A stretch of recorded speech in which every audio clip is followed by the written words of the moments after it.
Nevada Board of Wildlife Commissioners Mule Deer Enhancement Program Oversight Committee to order. Cassandra, will you please do the roll call of the committee?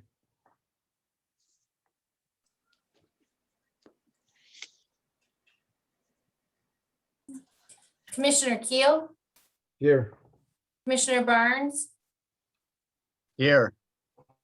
Commissioner Rogers, Commissioner Omberg, Here. okay, Jim Rackley, Here. Jeremy Drew, Here. Charlie Clements, Here. Josh Vittori, Here. Corey Lytle, Here. Alan Shepard. Here. Okay, with that, we'll move to item number 2, approval of the agenda for possible action. The committee will review the agenda and may take action to approve the agenda. The committee may remove items from the agenda, continue items for consideration, or take items out of order.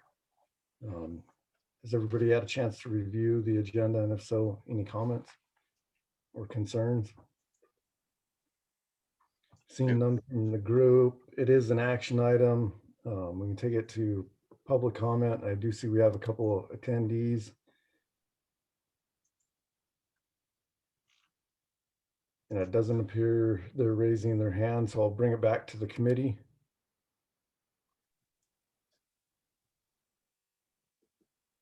I guess I'll go ahead and move to approve the agenda as presented. I'll second it. Second by Commissioner Barnes. All those in favor signify by raising your hand. Opposed? Motion carries. I think that's 9-0 with Commissioner Rogers absent. I think it's 9.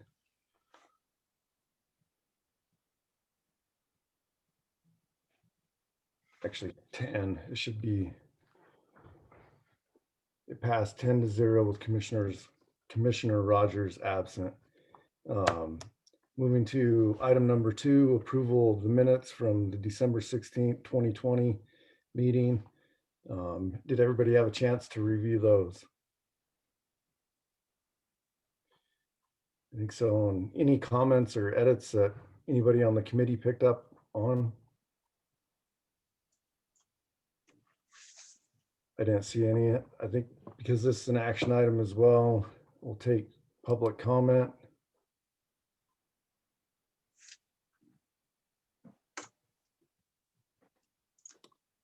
Seeing none, I'll bring it back to the committee for possible motion.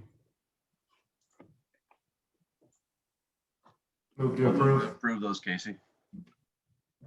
Okay, I've got a motion to approve by committee member Rackley and a second by Mr. Vittori. Yep. Perfect. All those in favor signify by raising your hand. Perfect. Motion passes 10-0 with Commissioner Rogers absent. Moving to item number 4. Mr. Chairman, this is Tom. I abstained because I was not at the April meeting. Okay, sorry, Commissioner Barnes. We'll let the record reflect that Commissioner Barnes is abstaining. So it was 9-0 with Commissioners Rogers absent and Commissioner Barnes abstaining. Moving to the approval of the minutes for the April 22nd, 2021 meeting. Did everybody have a chance to review those, and are there any edits or suggestions on that set of meeting? Seeing none here, I'll take that to public comment.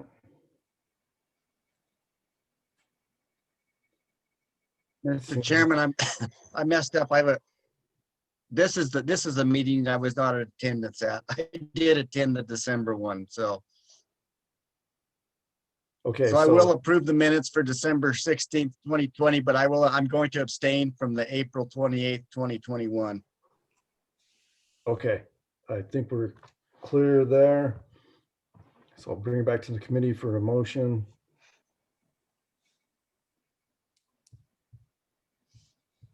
I'll go ahead and move to approve the minutes from the April 28th, 2021, as presented, Second that.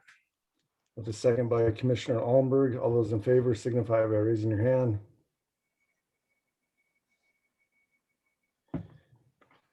Motion carries 9-0 with Commissioner Rogers absent and Commissioner Barnes abstaining. Chairman Chairman. Keel, this is Corey Lytle. I was absent at the April 28th meeting too. I would like to abstain from that. Okay, As was I, Mr. Chairman. so that was committee members Vittori and Lytle abstaining.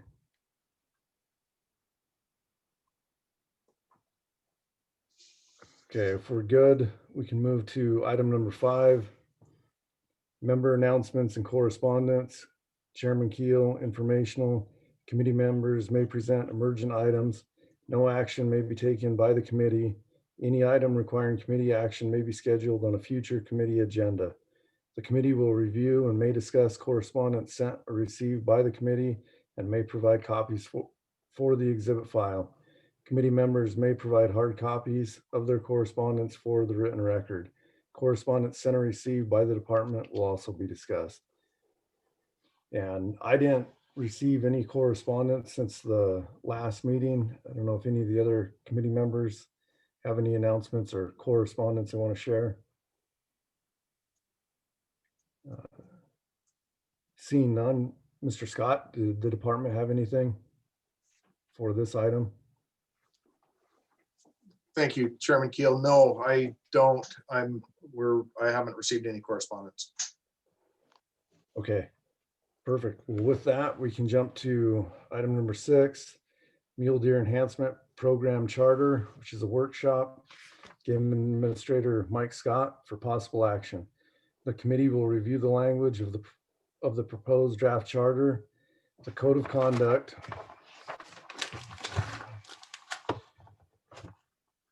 moved at the workshop April 28, 2021 meeting is now included in the proposed draft charter. The adoption of the charter will facilitate the participation of federal land management agencies seeking to participate in the program. Staff will answer questions from the committee. Once the committee members have discussed this agenda item, a recess of a specific duration will be taken. Persons wishing to comment are invited to raise their virtual hands in the virtual meeting room forum during the appropriate time. Each person offering public comment during this period will be limited to not more than 3 minutes. With that, Mr. Scott. Thank you, Chairman Keel. Mike Scott for the record. So at the April meeting, we presented to you a draft charter that was basically a paragraph, which was kind of a statement of need. And then we also prepared a code of conduct.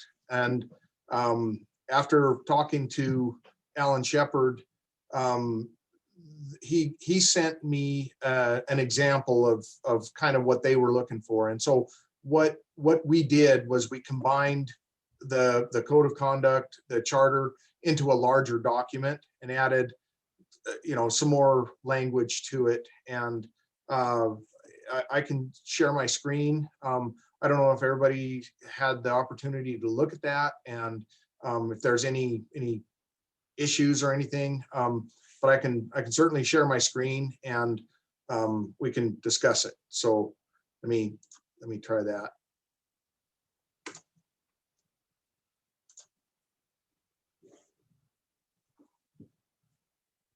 So the purpose statement was what we started with, and so we just added some additional language to that. Location, oversight committee members. A lot of this was already created in different areas, different places that we've already discussed, and but I just included it. And the main idea is that we want local BLM participation, and if this will facilitate that, then that's what my goal is to allow those people to participate and encourage them to participate, because they're key to this whole process. So if has everybody had the opportunity to look at this? I'm certainly, I can read it, but I probably prefer just to answer questions, and I can edit this right now as we go. And I'm hoping that at the end of this agenda item, we have a document that we can go forward with and get signatures from whoever we need signatures from. Okay, sounds good. Yeah, I know I had one edit, but would the intent of this workshop, or does this committee need to present this to the commission for approval, or are we seeking approval here and ensuring that it meets the federal agency standards for a project charter? Or I what- think, sorry, Chairman Keel, that would be my goal is I don't know who needs to sign this. Certainly I believe that your signature is needed on this, but I was thinking that the chairman of the Wildlife Commission and possibly the director and potentially maybe the BLM state director. But I would, I guess, defer to Alan Shepard and ask what his thoughts are on who needs to be signatory to this document. Yeah, Mike, Alan Shepard for the record, BLM. I think the approach I would take with this would be at least the chairman of the commission itself and then the director of NDOW. I think that's the two, I think the key figures that I would see endorsing this committee and supporting its activities. And I think that would cover what we would be looking at to make sure that, the BLM staff or maybe even Forest Service staffs are comfortable with the fact that it's a recognized committee and that, what the benefits will be in the BLM or Forest Service cooperation and participation. Okay, thank you. So right now, this draft has, that's who the would-be signatory is the chair of the Oversight Committee, the chair of the Wildlife Commission, and the director of the Nevada Department of Wildlife. So if that's suitable, I'm happy to leave it there unless there's any thoughts to adding or removing any of those.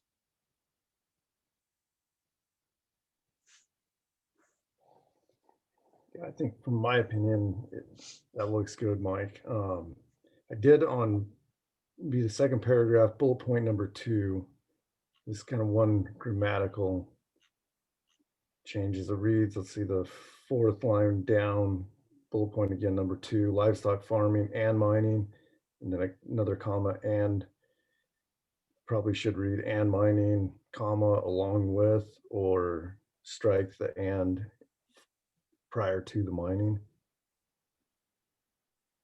Yeah.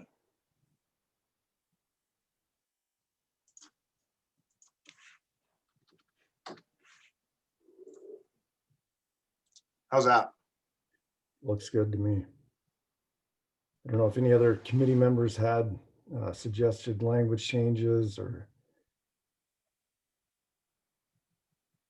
Mr. Lytle. Just another little bit of cleanup, Mike. Section 9.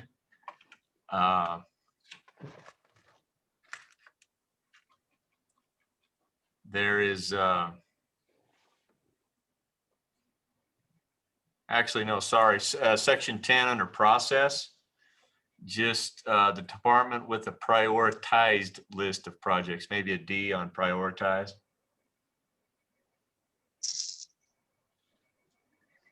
Oh, very good. Thank you.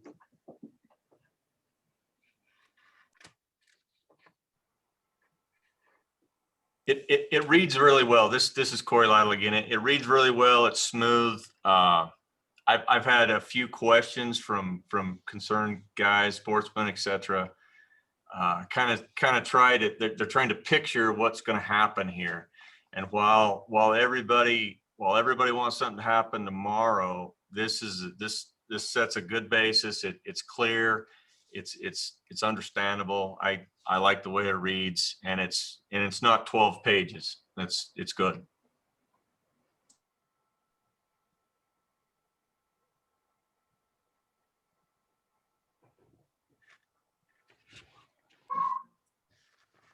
Mr. Vittori, sorry about that. Yeah, thank you. In section 4, I just wanted to make sure that we feel comfortable that we have been inclusive enough in terms of listing the various suggested but not limited to the following subcommittee members. Or, excuse me, 1B. Apologies.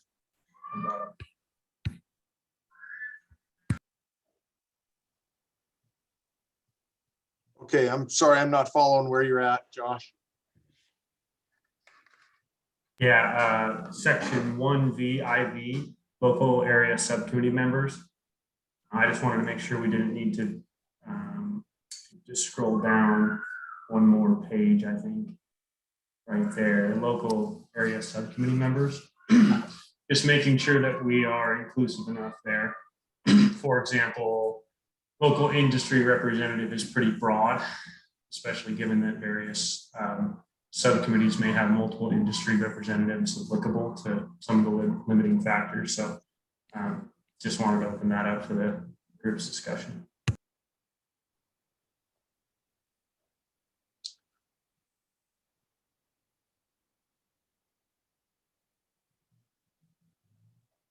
Do you have a suggested change? No, I didn't know if I was overthinking it or not. In terms of, do we just need to make some of those plural? Is it acceptable as is? That might clean it up really well, actually, to make those plural. If nobody has an issue with that, I can certainly make. I guess we could make all of those plural, actually. Yeah, that seems appropriate. Does that include the endowed biologists?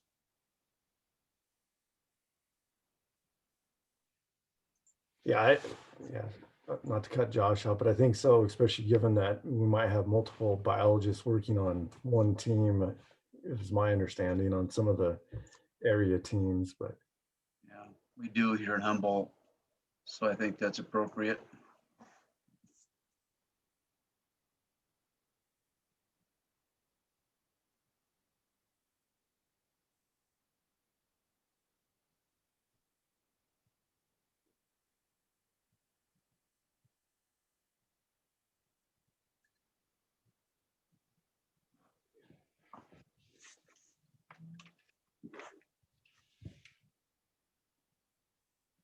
Any other changes?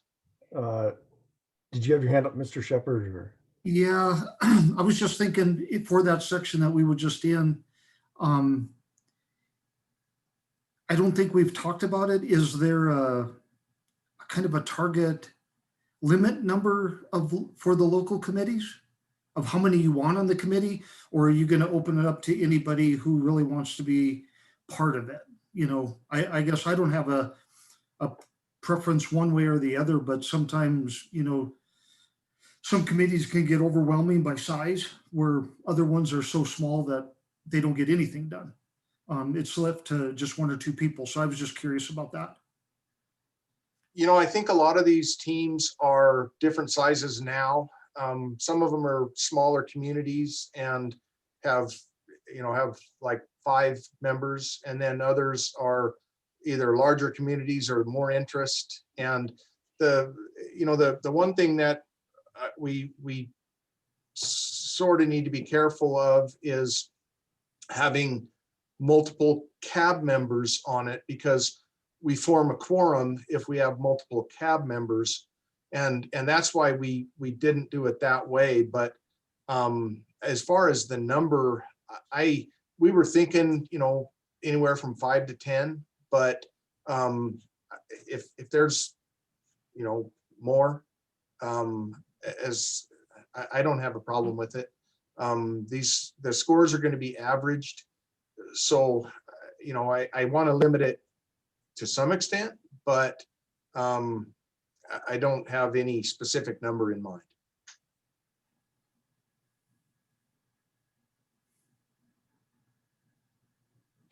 Okay, and we can let the record reflect that Commissioner Rogers has joined us. Good to see you, Shane. And we're already down to item number 6, which is the review of the project charter. And we're going through some minor edits right at the moment.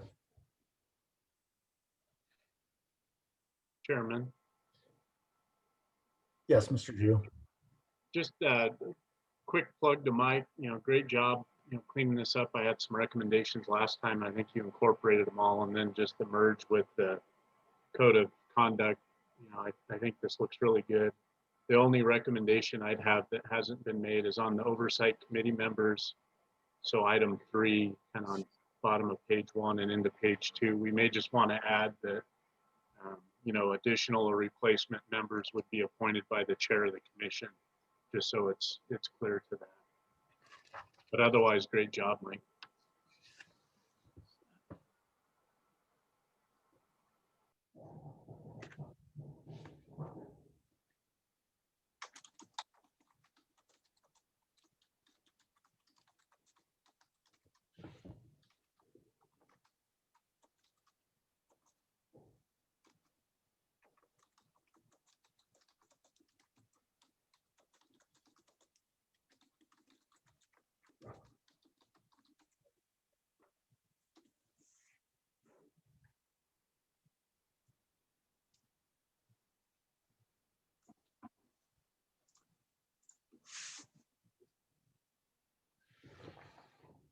Okay, did anybody else have any other comments or suggestions?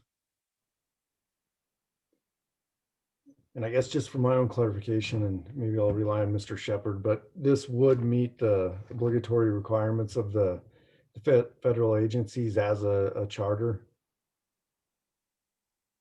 Yeah, Alan Shepard for the record. Yeah, Chairman, I believe that this would suit the agency and in seeing the path forward of what this group is for, and the request for BLM or Forest Service involvement. I think it'll cover it. Okay, perfect. Thank you. Okay, it is an action item, and not seeing any further discussion from the committee, we can take it out to public comment. And I see Mr. Cooney has his hand raised.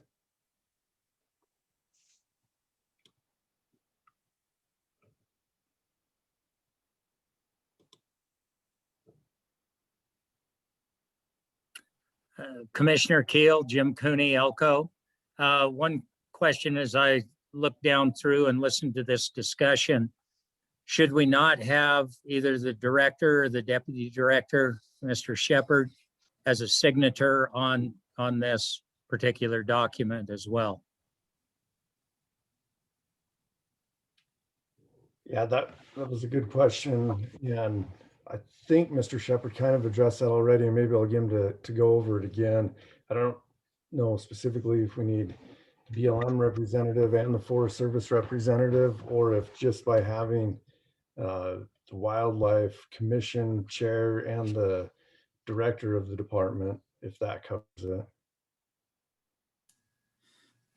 Yeah, Chairman, Alan Shepard for the record. I think where this is a commissioned committee by the Wildlife Commission and NDOW in general, I think that would be suitable just for the approval process.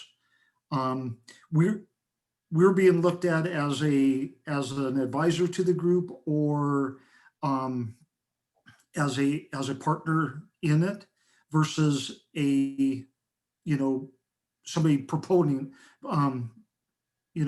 proposing the operation in the committee. So I would say just having the commission, the chairman of the commission and the director of NDOW signing it would suffice. Okay, perfect. I can ask the question of my leadership, but I would think that's what I would get from the state director. Yeah, thank you. And I think that was going to be my ask of Mr. Scott too, if he can just double check depending on what we do with this item tonight and make sure that we do meet all those requirements. And if necessary, we can bring it back to this committee, but if not, maybe we'll have a chance to move forward. Any other public comment? Seeing none, I'll bring it back to the committee for further discussion or motion.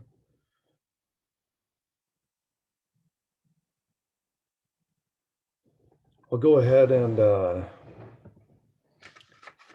move to adopt the Nevada Department of Wildlife Mule Deer Enhancement Program Oversight Committee Charter as presented with the noted changes that we made to this document.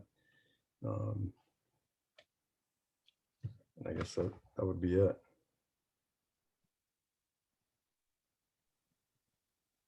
I'll second that, Mr. Chairman. This is Tom. Okay, thank you, Commissioner Barnes. Everybody clear on the motion? And Mr. just for discussion purposes, Chair, the intent would be for you to sign as committee chair and for the committee to recommend approval to the commission chair and the director. Yeah, thank you for that clarification, Mr. Drew. That is the intent. Is that what you're going for as well, Commissioner Holmberg? It was. Thank you. Okay, are we all clear on the motion? Signify, all those in favor signify by raising your hand. Perfect. Motion opposed. Oh, what's going on? Oh, my screen went out for a second. Motion carried 10-0. Moving on to item number 7, the Mule Deer Enhancement Program Limiting Factor Form, Needs Assessment Form, Project Proposal Form, and Project Scoring Matrix, which is a workshop. Game Administrator Mike Scott for possible action. The committee will review the proposed draft forms that will be used by the subcommittees to evaluate mule deer in Nevada. Limiting Factor Form, Needs Assessment Form, Project Proposal Form, and Project Scoring Matrices. Once the committee members have discussed this agenda item, a recess of a specific duration will be taken. Persons wishing to comment are invited to raise their virtual hands in the virtual meeting forum during the appropriate time. Each person offering public comment during this period will be limited to not more than 3 minutes. Mr. Scott? Thank you, Chairman Keel. Mike Scott for the record. So I shared some of these documents at the last meeting and made some suggested changes to them. I've continued to edit these documents and tried to create a logical progression of who fills out what forms and where they go to. And so there's a lot of forms. It's a bit confusing, but I'll share my screen again and show you where my intention would be for each of the subcommittees to start, and then how these documents would progress to the Oversight Committee. And then from the Oversight Committee, we would end up with basically a ranked or prioritized list that would come back to the department, and then we would go forward trying to find places to fund those projects or wherever they would go, the direction that they would go. So let me share my screen again.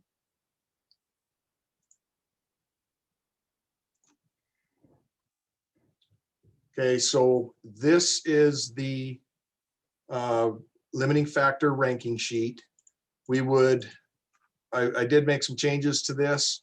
Up in the top, it would be listed as the mule deer teams or subcommittees step one. So each of these teams would rank these limiting factors.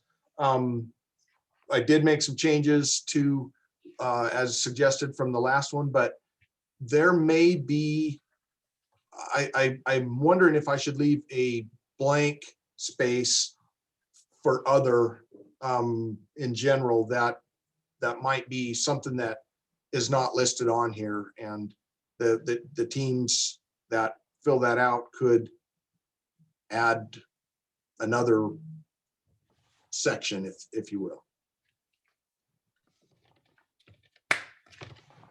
Yeah, I think I would certainly be supportive of that. I don't know how the other committee members feel. And just to clarify, Mike, do we want to kind of hit these one by one and work these through? Yeah, we certainly can. Okay. So I guess, each of these subcommittees is responsible for more than one unit or unit group. And so just as an example, this is, just a blank form, but it would be specific to, the county. We could actually, instead of county, we could call it subcommittee or team or, something else. But these units will be listed out as a numerical unit.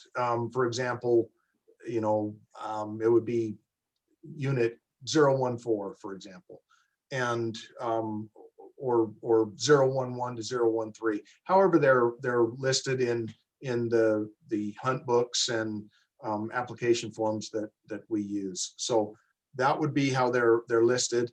The potential limiting factors, a 0 would mean that it is not an issue for mule deer. A 5 would mean that it's a high impact or a highly ranked limiting factor. So, as you go down, wildland fire, invasive or noxious weeds, pinyon juniper invasion, shrub senescence, improper grazing from wild horses, improper grazing from livestock, climate, weather, limited water distribution, inadequate migration corridor, human impacts, direct collisions with vehicles, shed antler hunting, off-road racing, or other human impacts, direct, average. So those 4 above that would be averaged and then basically moved across. Then you have human impacts, indirect, which is fences, power lines, development, renewable energy, and other. And then again, in that line below them, those would be, we would basically come up with a mean for each one of those and rank them going across. Heavy industry, predation, disease, human caused mortality, hunting or poaching, and then conflicts with laws, policies, and regulations. And this should actually be a little bit larger.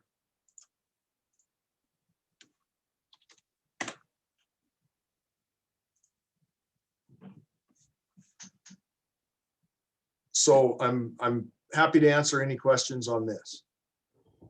Okay, any questions or comments from the committee? Mr. Lytle.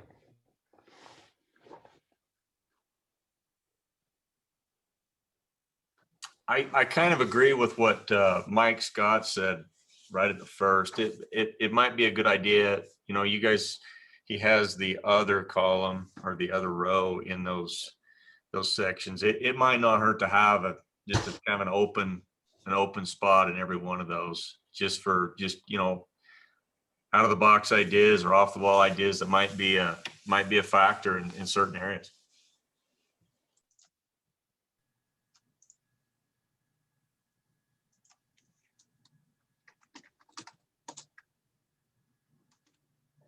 Any other comments or questions? Mr. Drew. Okay, again, Mike, great start on this. The only, I guess, item I would recommend is on your rating factors. Probably just explain that up on the top right, like you did on the next page, to clarify, so we don't get any golfers in there messing up our score sheets on what 0 and 5 mean. And then the only other, the question I would have is, for probably group discussion is, does it make sense to try and parse the human impacts into the direct and the indirect? It's one thing when you're talking direct mortality, it's another when you're talking, loss of habitat on some of these things. So I maybe throw that out for discussion. And then as far as, the difference between like development and heavy industry, in my mind, maybe it's cleaner to say like urban development, and then industrial development, and just say, renewable energy, mining, etc. Just so there's a little bit of a differentiation and maybe some more context on those two. But I think we're off to a good start, and those are probably just more, preference and open for discussion. I don't have a strong opinion one way or the other. Thanks, Mr. Drew. Mr. Shepherd, did you have something as well? Yeah, I agree with what Drew had to say. My one question would be in the title is are we dealing, do we want to identify it as mule deer populations limiting factors or mule deer habitat limiting factors? Because I think it's two different things in some ways, or a combination of thereof.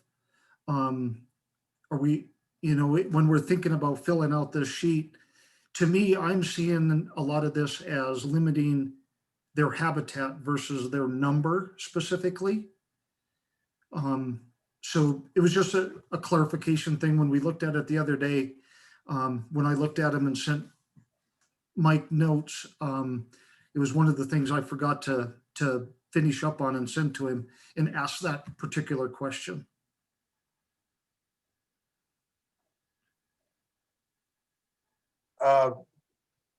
Thank you, Mr. Shepherd. I appreciate that comment. And that actually makes a lot of sense because we have habitat project proposals and non-habitat project proposals, and then a habitat scoring matrix and a non-habitat scoring matrix. So it would not be all that difficult to make that change, or at least move these into two different categories. That would be kind of a population limiting factor and a habitat limiting factor. And some of it will kind of bleed over onto the other, but I can certainly incorporate those changes.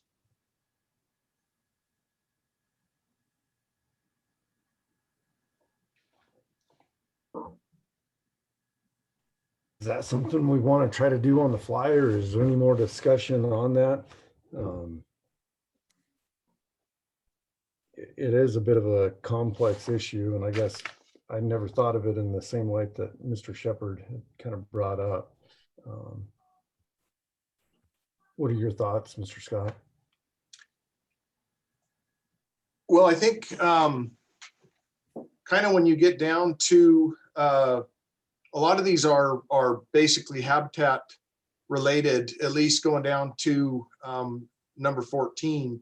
And then you start getting into some of the things that actually are a little bit more kind of direct impacts to populations. Now, fences, power lines, development, those can be either. A fence can either be a habitat issue, or it can actually remove specific animals if they get caught in it. So I'm certainly willing to make these changes, but it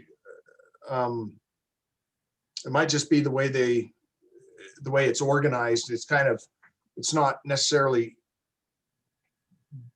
a big change. It might just be organizing things a little bit different, or putting them in a different order. And I'm certainly willing to do that if you'd like me to. It might be just subtitles, Mike, in the sense of the first ones, the first 14 or whatever, 10 or 12, whatever it is, that are habitat related, and the other ones are habitat and population related. Okay. Maybe it's just subtitles to break it up just a little bit for clarification. So as the local working groups work through it, they're thinking of it in that aspect, that from 6 down, it's more habitat, you know, for the animals themselves, and then the remainder is the impacts of the population and habitat. Mr. Scott, if I can offer maybe one suggestion, because the thing I really like about this sheet is it's one page, it's really simple, and I think you've got some room in the left or right margins would maybe to add a column to the right, and then you can do a vertical, basically heading in that column that shows whether it's habitat or population. Oh, okay. That would keep it one page because we're pretty full top to bottom, but I see you do have a bit of room on the left or right. Maybe that's something that would, because I don't want to lose not that it is simple, it's a complicated issue, but it's a fairly simple form, I think, to work through.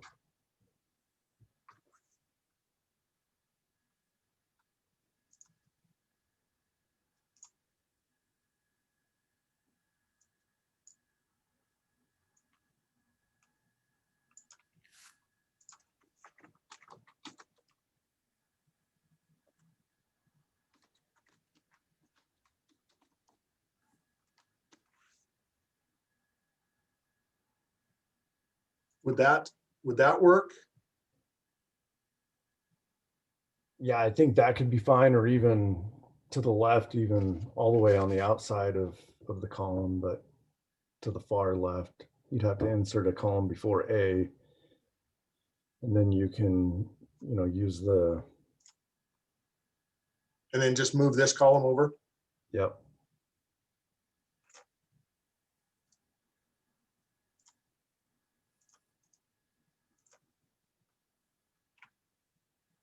And then you could basically just use the merge and center function for the first 14 or whatever that are only applicable to habitat, and have it read, just one word habitat.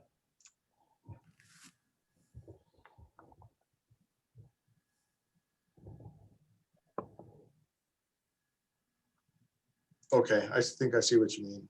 Yeah, and we can give you time, I think, to dress it up and make the edits. Maybe we can have some discussion on Mr. Drew's comments about the renewable energy and the heavy industry, and further defining and clarifying those two factors.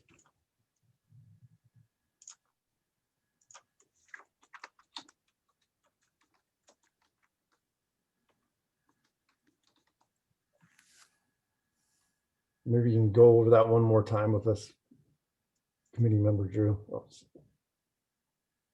Sure. So the first, I guess the first discussion point I had was whether or not, it made sense to break human impacts into 2 different columns, direct or indirect.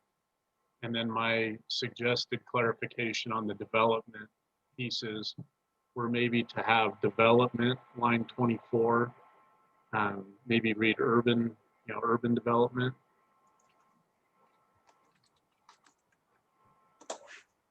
And then rather than having a separate line, heavy industry on 28, basically on line 25, say in industrial development, and then put renewable energy, mining, etc. in parentheses. Okay.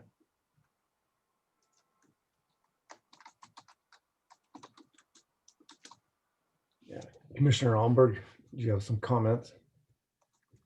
I did. I mean, I like Jeremy's idea here, but I like the idea of maybe keeping the heavy industry in and of itself, and keeping it as a direct and indirect, because there's a lot of things with direct you might change through permits, or some of the operating permits, but some of the mitigating measures are, for instance, traffic to and from, all that stuff, and loss of habitat maybe that they're picking up, replacement habitat.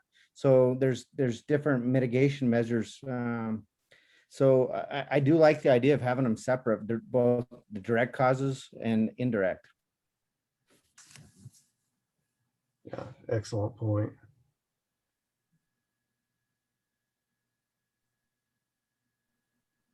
So have I captured the changes or do I need to? I guess, like on line 28, I would just have, just like you did up in human impacts, you have direct, and then you have some subcategories, then you have human impacts, indirect, is having that split up the heavy industry in those two categories. And even at this point, even if we don't expand it right now, even if it's just putting other and leaving it open for each type of project, I think it would be good to identify direct and indirect impacts. So should I have heavy industry direct and heavy industry indirect? Yeah, that's what I'm suggesting. Just very similar to like you have the impacts, human impacts, you have it direct and indirect.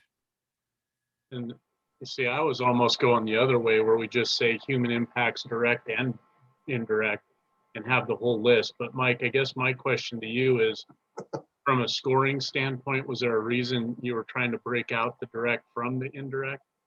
See what I'm saying? Because all those are kind of both, to John's point. I mean, to me, unless there's a scoring reason to break them up, I'd almost lump them all together and say, they keep in mind there's both direct and indirect impacts for all these human impacts. I can certainly do that. It's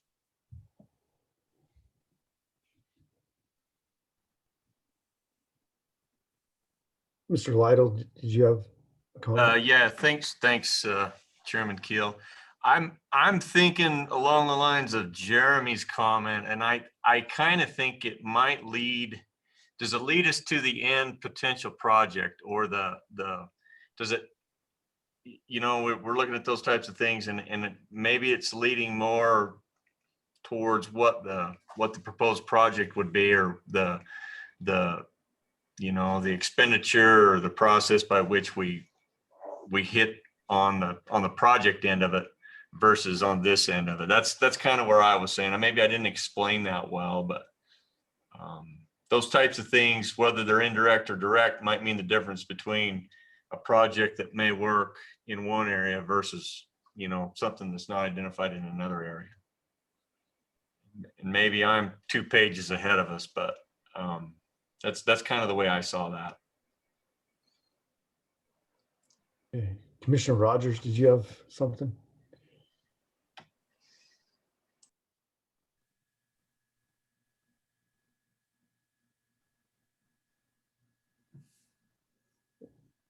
I'm not hearing him. Are you hearing him, Mike? no. Okay. I think we got you now. Any better, guys? Yep, we got you.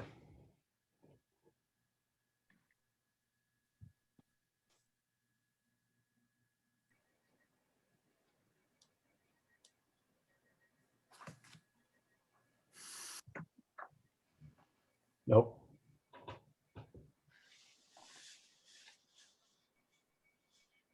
We did hear you a second ago.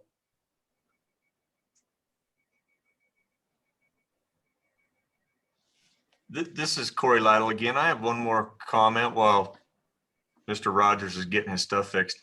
And Mike, I don't want to make it more complicated. I do have kind of an idea on the human impacts direct.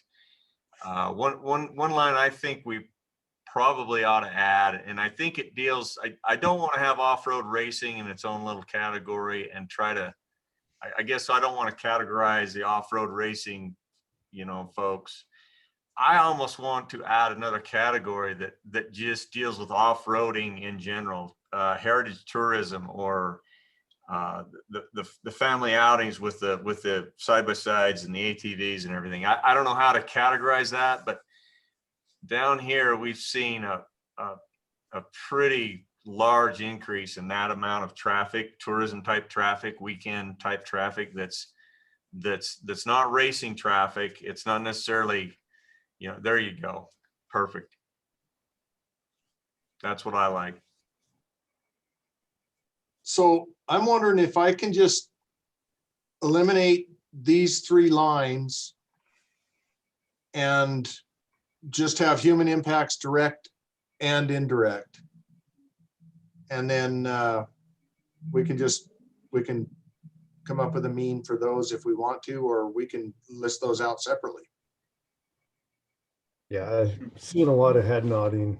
Mike, I don't know if anybody's opposed to that, but it seems like that's the flavor of the committee. I think that would work, Mike.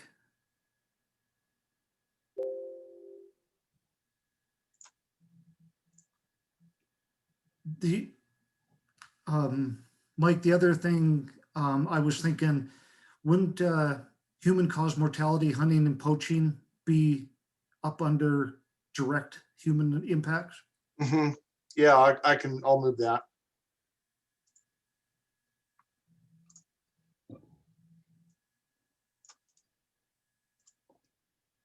Mr. Chairman, I have a comment.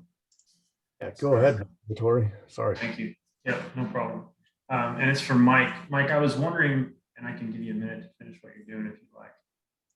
I'm a terrible multitasker. That's why I can wait.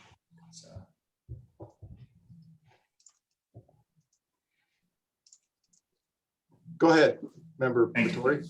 Thank you. I was wondering if the intent was to try and direct the subcommittees away from multiple items related scoring high on this matrix, if you will. And to use an example, maybe up near the top, we have inadequate migration corridor, and that could be due to multiple factors, right? And we'll use vehicle collision because we were just kind of down looking at that. If it were roadway related to that corridor issue, would you expect or would you want that to score out high in both areas? Or would that inflate the score for that particular project, let's say? I just wasn't sure what the intent was. And another example might be climate, weather, and shrub senescence, where things are going to be sometimes pretty closely tied to one another, and they might score high in multiple spots. Member Vittori, thank you. Mike Scott for the record. I don't know if that's a problem. I mean, I guess the way I'm looking at it is if there's a limiting factor that ranks high in multiple ways, that should get the subcommittee's attention and go, okay, we have an issue, and maybe, you know, we have this project or this effort can address that limiting factor. So I think that actually is not necessarily a bad thing. Some of these things are gonna cross over regardless, and I think as long as we can come up with a potential solution that we can try, or that's what's going to be suggested, then I would say if it scores high and it's a limiting factor, that would be a good thing to address. Does that make sense? Okay. It does, and I could see it from both perspectives. That's why I was curious what the intent was. So thank you. Commissioner Rogers, you want to give it a crack again? Anything? Gotcha. Holy cow, modern technology. Sorry, guys. Thank you, Commissioner Keel. What I was asking, I think it was dancing around the same subject matter content that everybody else was, and that is on that human impacts, both direct and indirect, the separation of the two, if there was a methodology there or thought process in breaking those up into two separate versus just one human impact.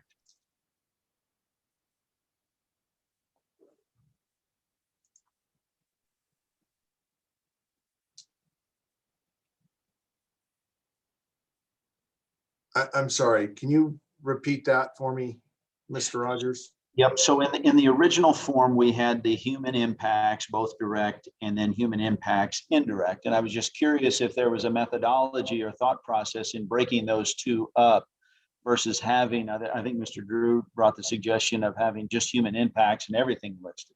I was just curious if there was a thought or methodology that you had in breaking those two up. Not necessarily. This form actually, I took it from a sage grouse conservation plan, and it was listed out that way. And I just took it over and added different categories to it. And so that was kind of a carryover from a previous version of another form. So it wasn't my intent to try to eliminate anything or No, and I apologize if it came across that that was the suggestion, because it wasn't, because it was more of a scoring thing. If maybe, you know, it was a scoring factor issue, that maybe something would be weighted differently and in indirect versus direct or anything along those lines, maybe more specific to scoring than anything. So.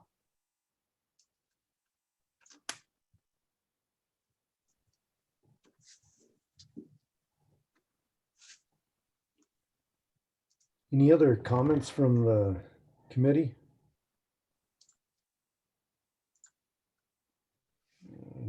Not seeing any. Maybe Mike will take this out to public comment and see if there's some comments there. Mr. Cooney, Elko Cab.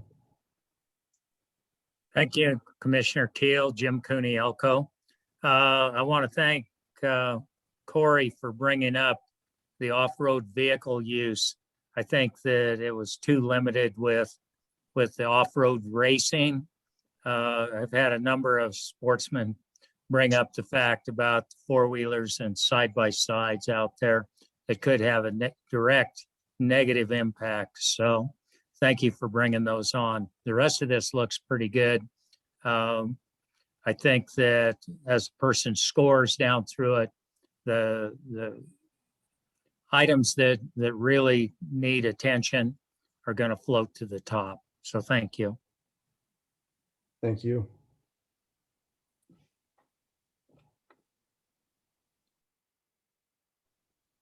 I'm not seeing any other public comment.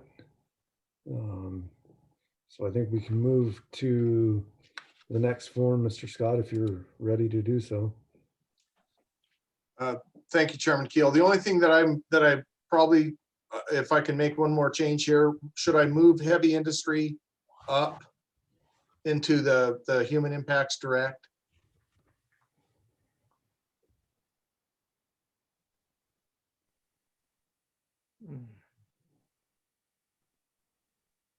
I think that would be my preference. I don't know how the other committee members feel about that.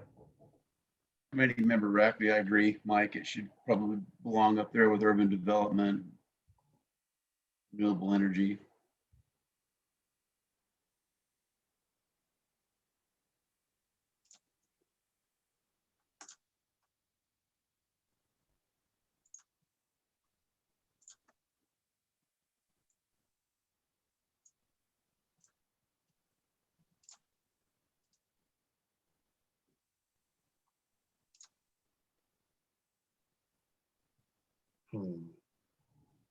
It didn't work out very well.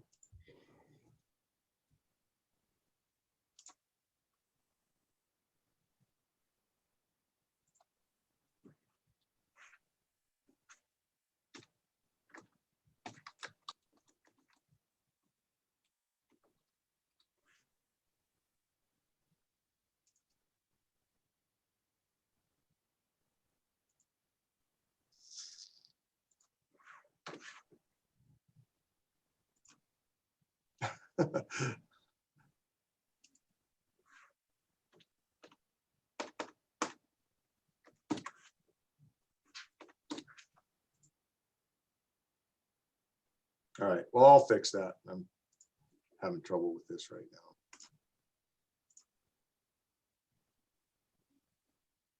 now. Okay, so I will move this over to the needs assessment.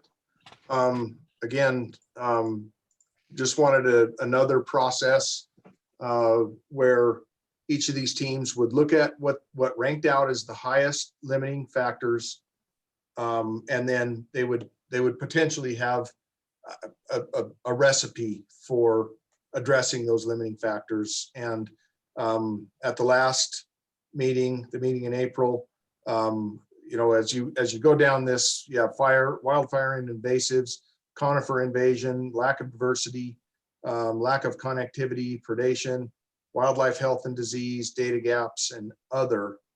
And I guess with some of the changes that we made, we may have to discuss how we would, well, this might actually still work the way it is.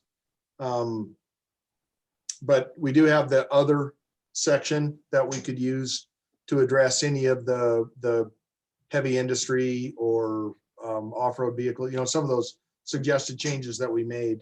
I don't have anything specific in this form that would address those, but other could certainly capture that.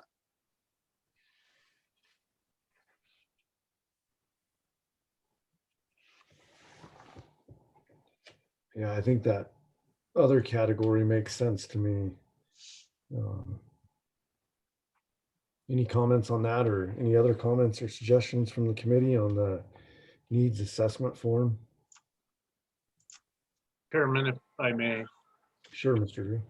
The only thing that I saw, Mike, that causes me a little bit of concern in jumping from the form we just looked at into this form is that our potential limiting factors, the headings don't necessarily match with the rows in the previous. And I think we tried to lump some of them, but that's the only thing, you know, I thought is if we could make that any more consistent. Because I could see folks maybe getting lost from the potential limiting factor sheet down to this sheet because the headings aren't exactly the same.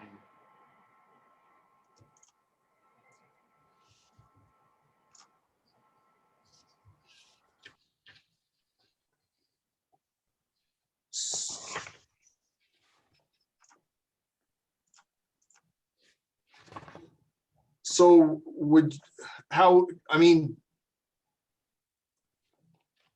if we, I guess, do you think each one of these needs to have its own section in this form?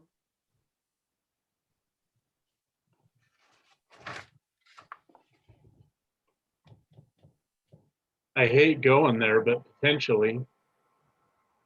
I mean, like, it makes sense that wildfire and invasives are lumped, to me, intuitively.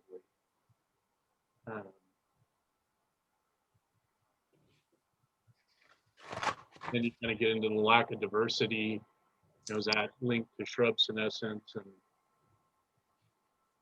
maybe I'm just overthinking it, Mike. But well, okay, let me ask you this, Member Drew. What if we added a human impacts direct section into this form? yeah, I think that works.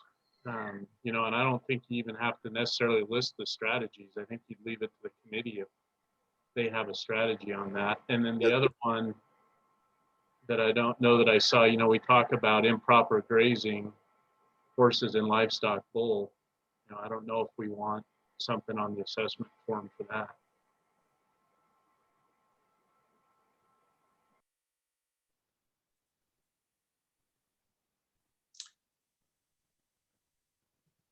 Yeah, we do have grazing management listed, but it doesn't specifically list which critter we would be looking at.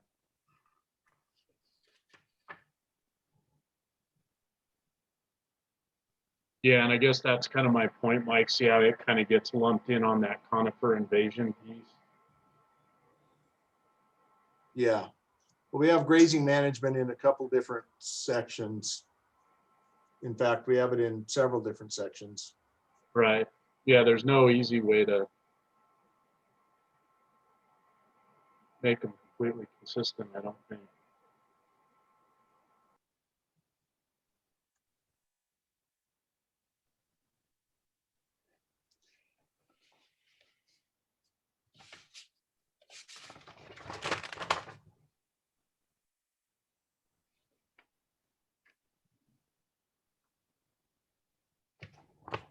Yeah, I think I'm supportive of coming up with a separate category for the improper grazing as well. I think we're going to get a lot of feedback from a lot of different areas of the state on that topic.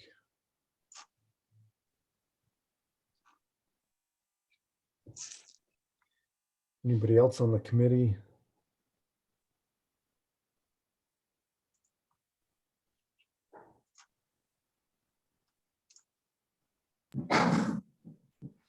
Mr. Chairman, this is Member Vittori. I have another question for Mike Scott. You bet, Mr. Vittori. All right.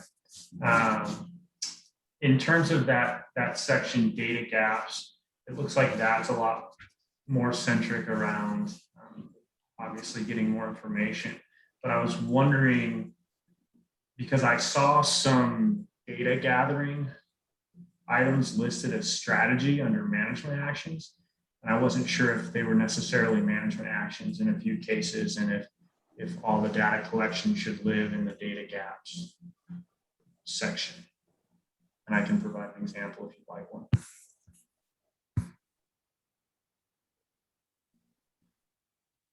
So again, what I guess, what would be your suggestion to make, what change would you make? Well, I guess just being a linear thinker in terms of, okay, these are my strategies, and if I need more information before we decide what that management action and the specific strategy will be, basically is monitoring an action, is research an action. It comes down to that kind of typical question we hear so frequently. So use of a trail camera grid, for example, is that actually going to help solve predation? Well, the data we get from it may, but the grid itself, like the mounting of cameras in a grid, you know what I mean? In terms of that fills in the data gaps, so we can decide what the appropriate action and strategy are. So that's how I looked at some of those, and I was like, oh, I wonder if they fit elsewhere better, like in the data gap section.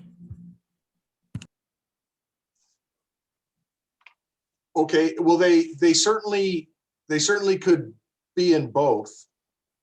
Kind of like, you know, grazing management is in multiple sections. Would that satisfy what you're thinking, or would you prefer just to move it?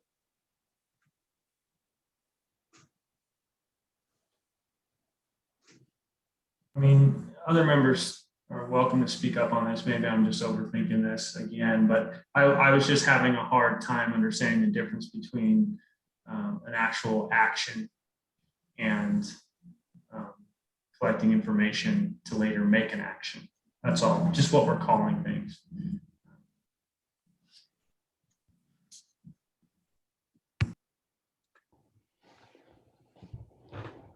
Any other discussion on that item?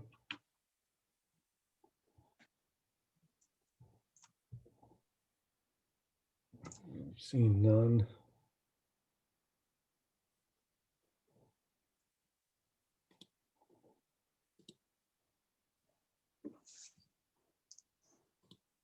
I guess one thing, Chairman Keel, this is Committee Member Rackley.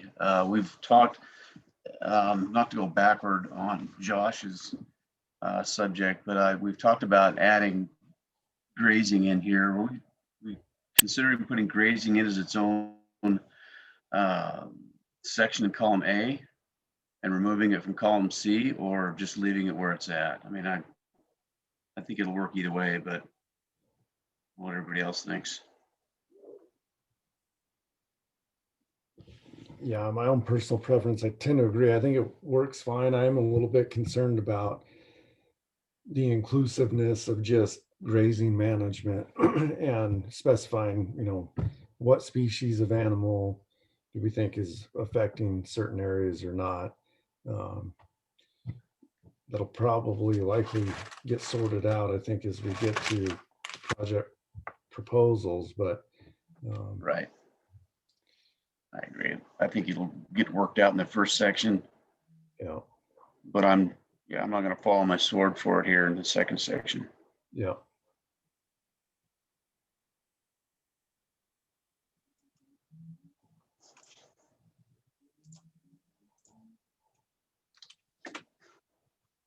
Okay, any other comments? Not, we'll run it out to public comment.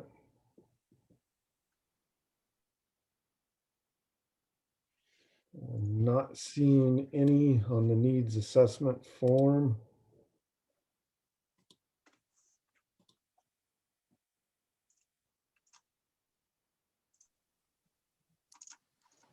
Commissioner Keel, Yeah, Mr. Cooney.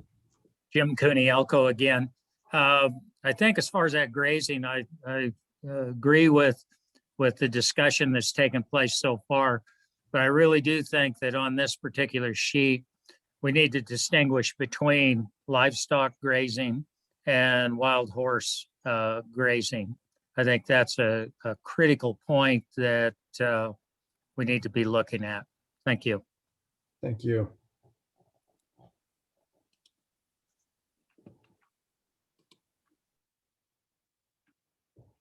Yeah, and what's everybody else's thought on that?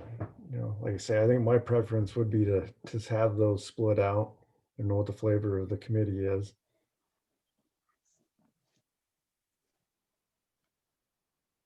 I would agree with that as well, Commissioner Keel. Yep. Thanks, Commissioner Rogers. Commissioner Barnes. And Mr. Chairman, this is Tom. And I guess I would agree. I mean, it obviously makes it more simple if it's split out on the sheet, on this limiting sheet. But really, as we go along, I think that that all this is going to kind of fall in place as we go along with whatever needs to be done. So, I mean, it would clarify things probably, but really, as we go along, I think it's all gonna kind of fall in place as to what needs to be done. Okay. Yeah, Chairman Keel, Mike Scott for the record. You know, this is kind of a working draft, a living document that I think will evolve. And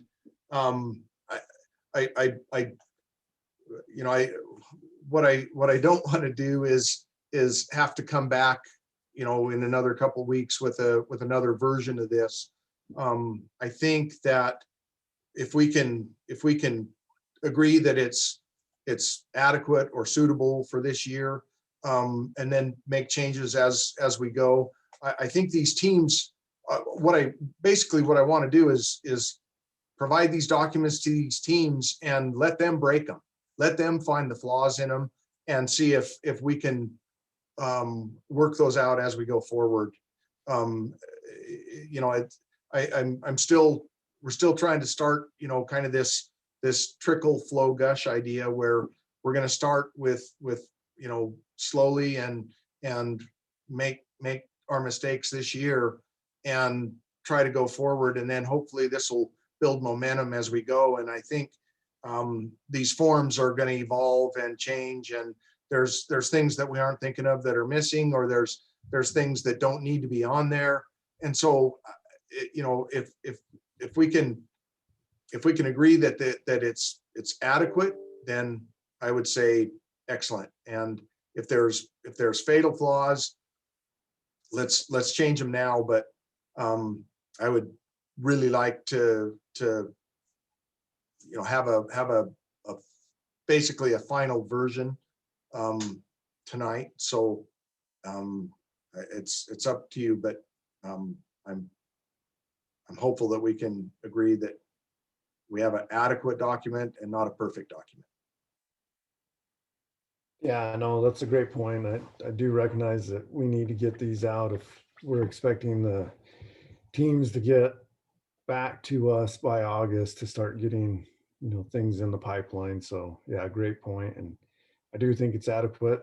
And like you say, let the groups break it. And I'm sure there will be items that we'll have to add in the future and some that we may never use, and that's fine too. But I think with that, if there's no other committee comments, we can probably move to the next form. Seeing none, I guess we're on to the Habitat Project proposal form. Okay. Thank you, Chairman Keel. So this would be the next step for each team. This would be a habitat project proposal. And it basically asks, a lot of questions about the projects that they're going to propose. And they would submit these to the Oversight Committee with their suggestion. We're trying to ask them to answer as many questions as possible, and see if they're thinking about all the issues that might be included in habitat projects, if there's funding in place, if there's partners in place, if NEPA is complete, and so on and so forth, where there's a lot of things that the Oversight Committee will be looking at that will raise those projects in priority. We're asking for basically just for 3 projects this year from each one of these teams. And that's going to be 42 projects for the Oversight Committee to go through.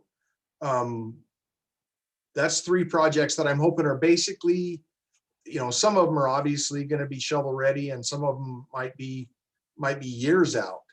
But the thought is that this form would come to the Oversight Committee, and then, as you'll see, here in a bit, there'll be a scoring matrix that refers directly to this form. So I'm happy to try to answer any questions. And again, it's just kind of a logical progression from this step to this step to this step. But this would be the final form for the subcommittees to fill out. Sure. And in my opinion, they look really good. Any committee member comments, clarifications?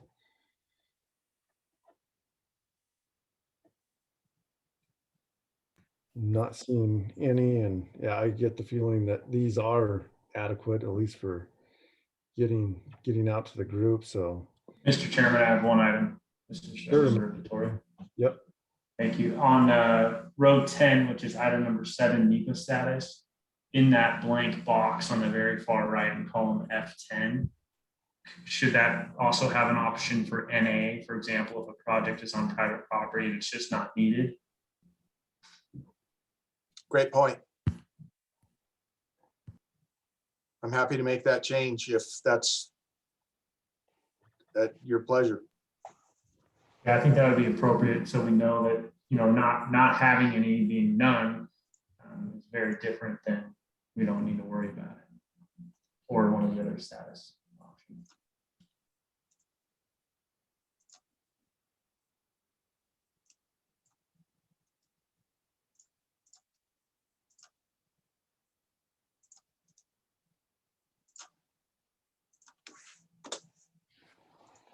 Yeah, great point. Any other comments? Mr. Drew. Yeah, Chairman, just one, and Mike, this probably goes to you since you're our workhorse tonight, but on the non-habitat project proposal form, item 4 project category, we have implementation and experimental management. And I'm just wondering if we want to add one box for data collection that gets back to our data gaps on the previous page. So, someone may come back and say, they want the camera grid or a collaring study or something like that. I'm assuming it would fall under this, under this form. Okay, so I'm gonna let me make this change.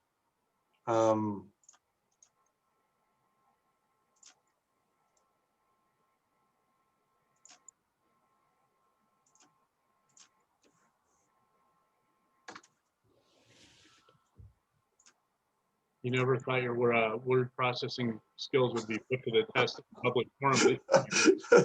That's all right. So what would be the other category? Data It's collection. data gathering, data gaps is, I guess, our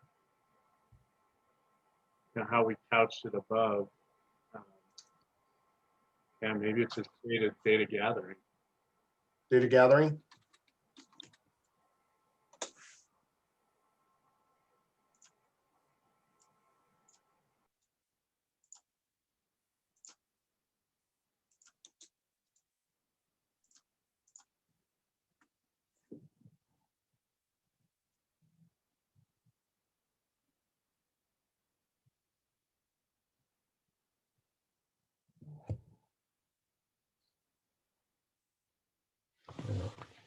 Looks good. Any other comments from the committee?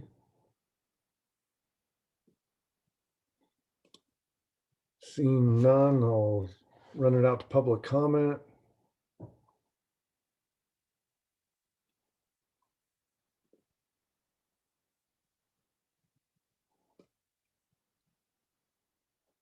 Seeing none. Bring it back, and I think we're ready to move on to the Habitat Project scoring matrix. Okay. Thank you, Chairman Keel. Mike Scott for the record. So this form, as you can see, well, both the Habitat Project proposal and the non-Habitat Project proposal are numbered. And then we have the Habitat Project scoring matrix, which has the same numbers and going across the top, and then the scoring criteria is at the bottom. And I'm going to increase the size of this a bit so you can see it.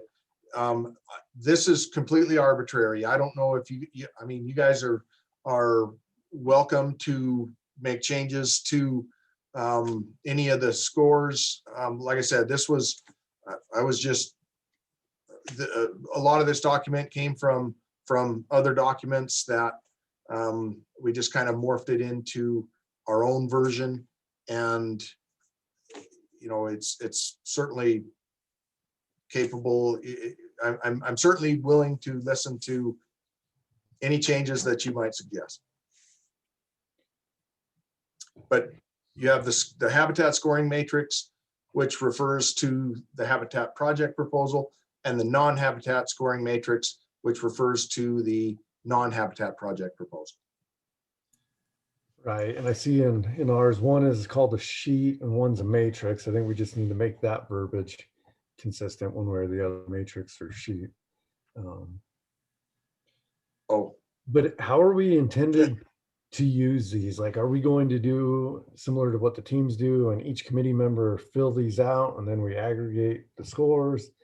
Or is the intention to actually try to work through these in a meeting, which I think would be fairly difficult?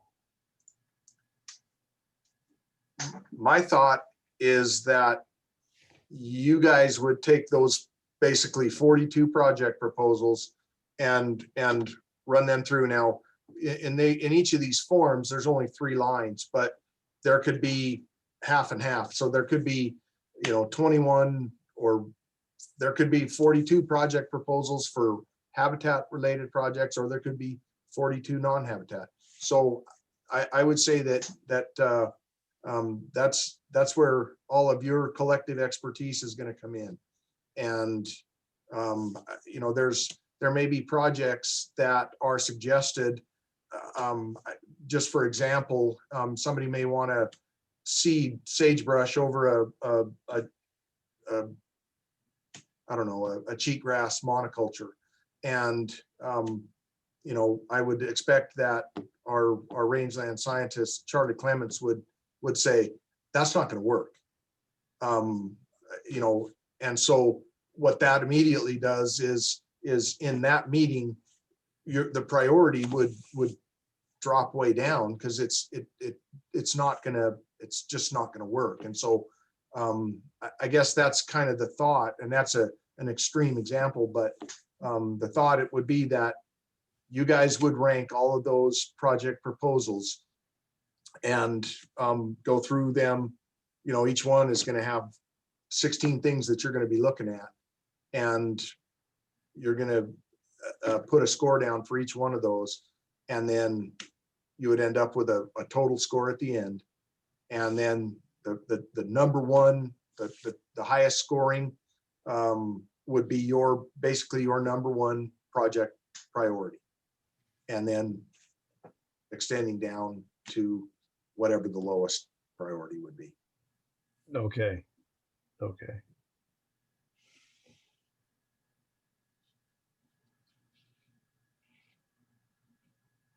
Any question on the scoring sheets, Mr. Commissioner Almberg, and then I'll go to Mr. Vittori.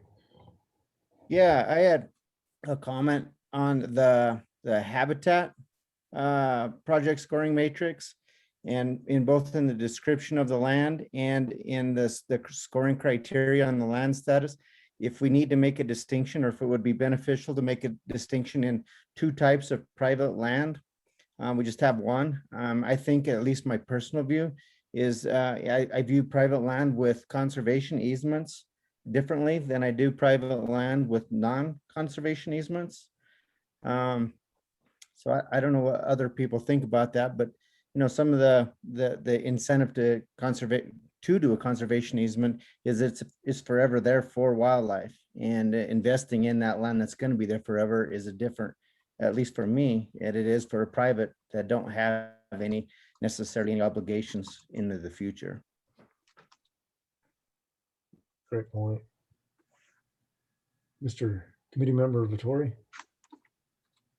Yes, thank you. I was wondering on the non-habitat form, if Mike intends to go down on some of those items that don't yet have a corresponding number score and insert them on the non-habitat. If you could go to that tab, please. For example, even row 8 or some of these still look like nominal data, not numeric data, or row 15 is one actually. Which fund is it coming from and how are they scored? Does each one get one value and you just add them up? And so I just wasn't 100% clear on how all those will become a number that gets added up for the total. Thank you, Member Vittori. Mike Scott, for the record, that's an oversight on my part, but I'm not sure. I don't know how to score those. I guess we could score those each as a 1. The thought being that if there's funding in place, it should certainly raise the priority. So maybe each if those are funded, then it would be a higher scoring item, and rather than, I could actually add another category that would be no funding is available, and it might be a great project, but if there's no funding, it's probably not going to go forward this year. Now, that doesn't mean that it wouldn't be a worthwhile project to go forward with, but it just we have to find funding for it. Yeah, I guess the alternative to that would be that you only total up those items that have a number score and the rest is just informational.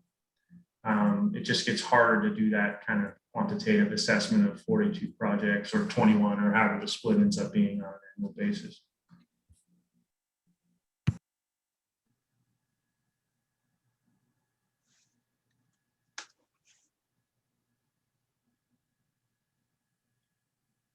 Well, the other thing is that what I don't have in here, there could be a land management agency that provides funding. So that should be in here and not necessarily listed as other. It might just be that we need to add more categories and then give them, if it's funded, then rank it as a 5. And if it's not funded, rank it as a lower number, whether that's a 0 or a 1 or something along those lines. But certainly the projects that are funded, we want to probably raise as a priority. I agree. Mr. Shepherd. Alan Shepard, for the record. Mike, I was just wondering, in the funding sources listed so far, is there a, I guess, a priority order, particularly to like the predatory fund, the predator fund, heritage fund, MDL funding, that would be better used in a sense where it would score higher, where you could use heritage funds over top of general funds from MDL, where that could help with the scoring process. Where I would see where an NGO, a sportsman group, somebody else like that would score higher in the funding source because it's non-agency money. Where it's in-kind money that would give you a, you're not impacting the state funds where they could be used elsewhere. And same thing with, like you said, with the agency funds, where federal agencies were, with BLM, for example, we've got a number of different funding sources that potentially we could help with on some of these projects for, the sage grouse funds or fuels management funds, fire rehab funds. So there's several layers there, but I was just thinking in the thought process to come up with a number on some of these, is there one that's, more enticing than the other to give it a higher score? That is a great point. And that's, I sincerely appreciate that point. You're exactly right. If we can use in-kind match, that gives us a 3-to-1 match rather than, some of these other funds that we can't match. I mean, some of them we can, certainly the NGO dollars and things like that we can. So that probably would be a higher scoring criteria that we would want to include. And it also could come down to the fact of being able to come to the local BLM office or Forest Service office or whatever and say, we really would like to do this project, and we have this amount of money. We know it's shovel ready in your agency. What would it rank?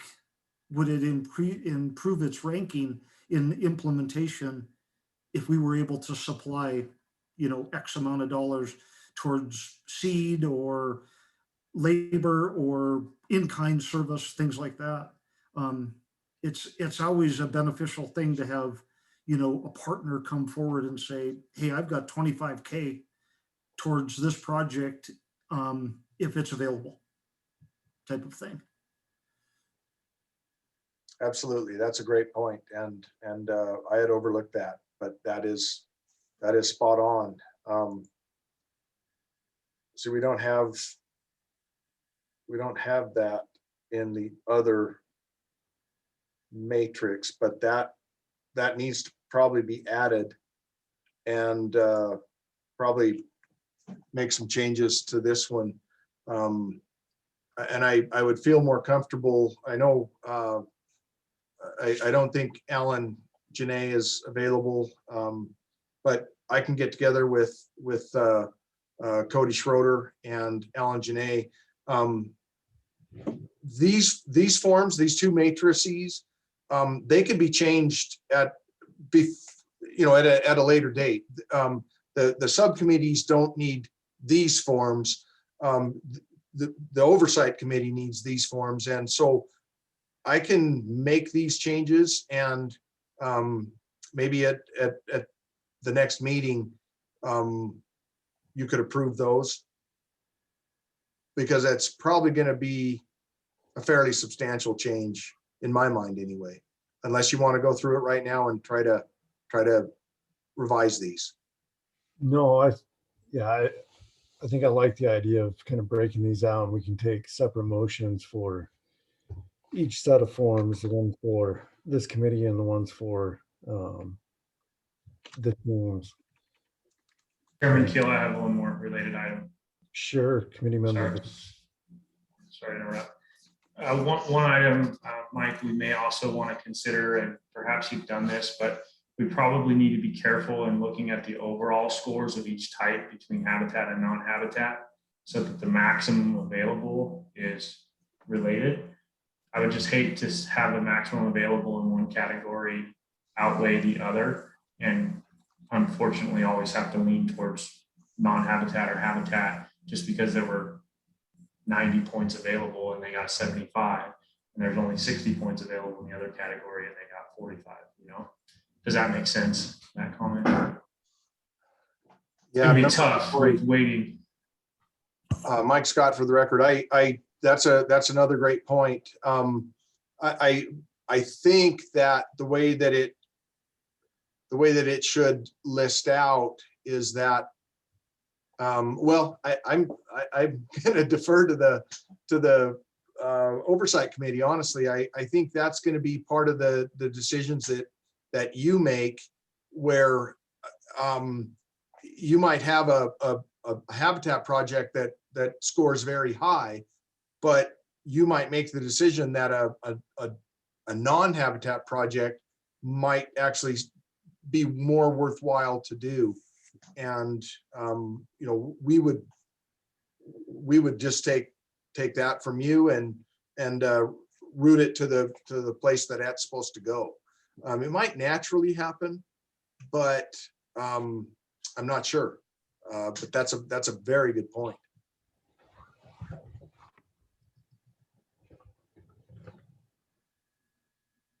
Mike, maybe just to circle back to Commissioner Allenberg's point on that private land distinction.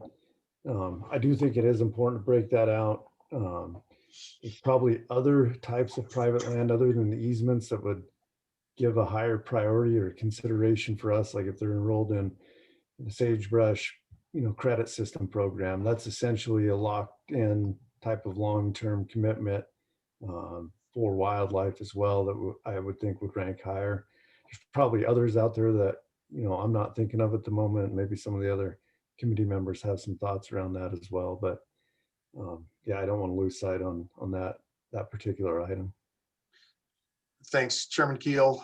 Commissioner Alberg, I guess I would ask, what would you suggest that those scores will be? And I will just write them down right here, and then rather than unmerging and merging these cells, I will just make that change, and that'll be included in the minutes when it goes to you.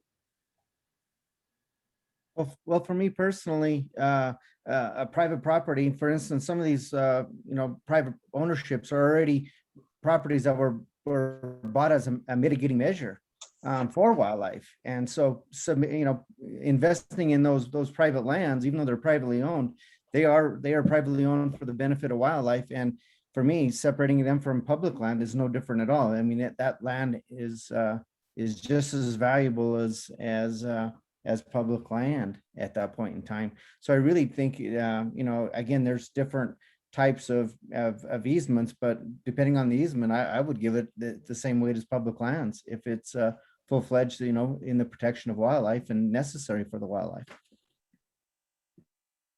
So score it as a 5? Well, for me personally, with those easements, I would, yes. I don't know how everybody else feels, but for me, in my mind, I think that, again, some of those are purchased specific properties for it, for mitigation, and they're very important. So how would you score private land without a conservation easement? As you have it. I'm a little bit reluctant personally to invest in private land where, one day the wildlife's welcome, the next day it's fenced off and we don't have the ability to manage or utilize. Okay, I will make that change. The only pushback I probably have on that, and I can certainly go with a 5, but public access on some of those private grounds, even not in the easement case, but some of the other grounds, we might run into issue there. So I don't know if that warrants a bit lower score or not, but at the discretion of this committee for sure.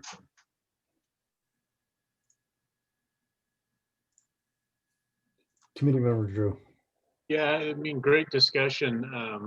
I tend to agree with Commissioner Allenberg on the 5, and I might offer a suggestion rather than, isolating in on conservation easements, maybe we just say private protected, private unprotected. And I think the 5 and 1 makes sense because of the durability you get from the easement.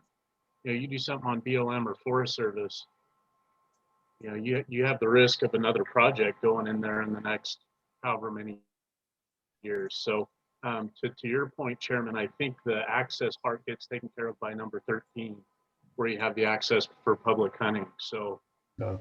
great point, but I think it's accounted for. And so there, in that case, I would agree with the score that Commissioner Allenberg threw out. Yeah, totally on board, and thanks for pointing that out.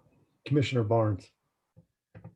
Yeah, as we talk about, you know, this private land, and I think a lot of it's going to come down to what kind of project we're doing, because wildlife makes no distinction between public and private land. And if we have a large section of private land where we can go in and do some kind of a habitat project, whether it be winter range or something like that, you know, that may add more value than doing something that on a public land where we have to go through NEPA and jump through a lot of other hoops. So I think as we start looking at a lot of this stuff, I mean, it's not going to make a lot of difference what the score is. I think we're going to have to look at the project and the actual benefits, because, you know, like I say, even a lot of private land may not be accessible to hunting or whatever, but it may be really important habitat for wildlife, because like I say, they make no distinction. So a lot of this, I think, is going to come down to our discussions when we start looking at these projects.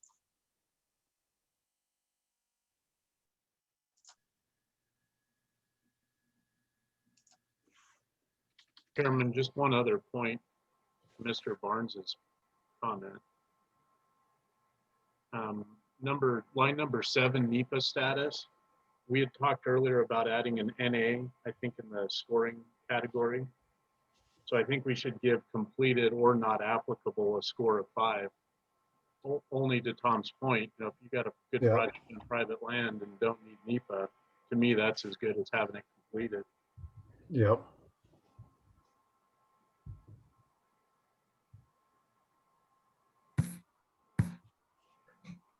Okay.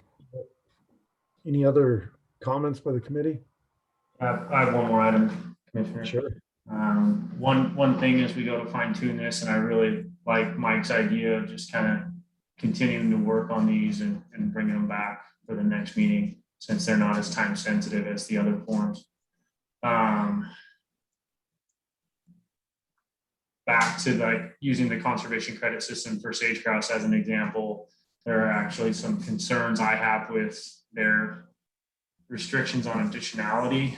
So we might actually have our hands tied if they're enrolled in the CCS or the other way around. So it's just something else we need to consider as we fine tune that particular item regarding, you know, we might score it high, but if it has an additionality restriction because it's in the CCS, we may not be able to do a project on that. Yeah, good point.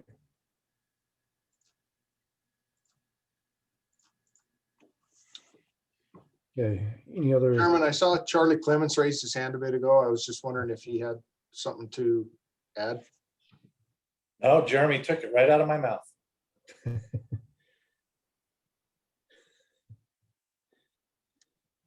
Okay, perfect. Not seeing any other committee comments. I'll take it out to public comment.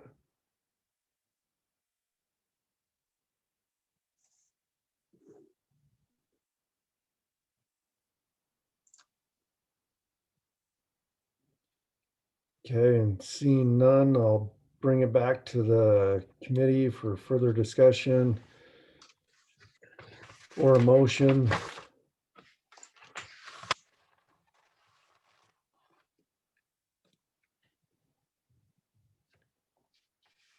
Okay, seeing nothing, I'll go ahead and move to adopt and move forward for approval to the Wildlife Commission, the Mule Deer Enhancement Program, limiting factor form, needs assessment form, and project proposal form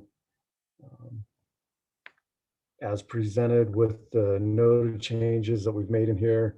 And Mike, just to clarify the few edits that we did suggest, you've got noted down and we'll take care of those. Yes, I will. Okay.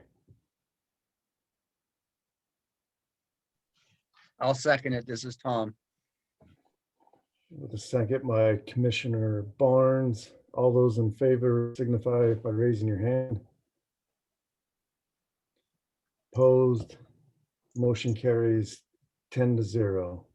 And that leaves us with what do we decide to call them, Mike? The project scoring matrices or sheets? Matrices. Okay. Anybody want to take a stab at a motion? If not, I'll go ahead and move to continue during the next meeting, moving the project scoring matrices to a workshop at the next committee meeting. I'll second that. Seconded by Commissioner Rogers. All those in favor signify by raising your hand. Opposed. Motion carries 10-0. With that, we're moving to item number 8, the public comment period. Persons wishing to comment are invited to raise their virtual hands in the virtual meeting forum during the appropriate time. Each person offering public comment during this period will be limited to not more than 3 minutes. The chair may allow persons representing groups to speak for 6 minutes. Persons may not allocate unused time to other speakers. Persons are invited to submit written comments on items. To submit public comment during the meeting, please email endowgame@endow.org. All emails will become part of the official record. Is there any public comment?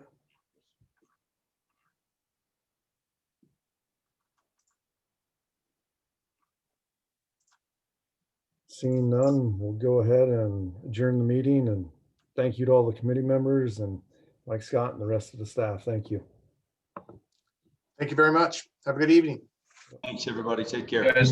Evening. Thanks for all the Thank work, you. guys.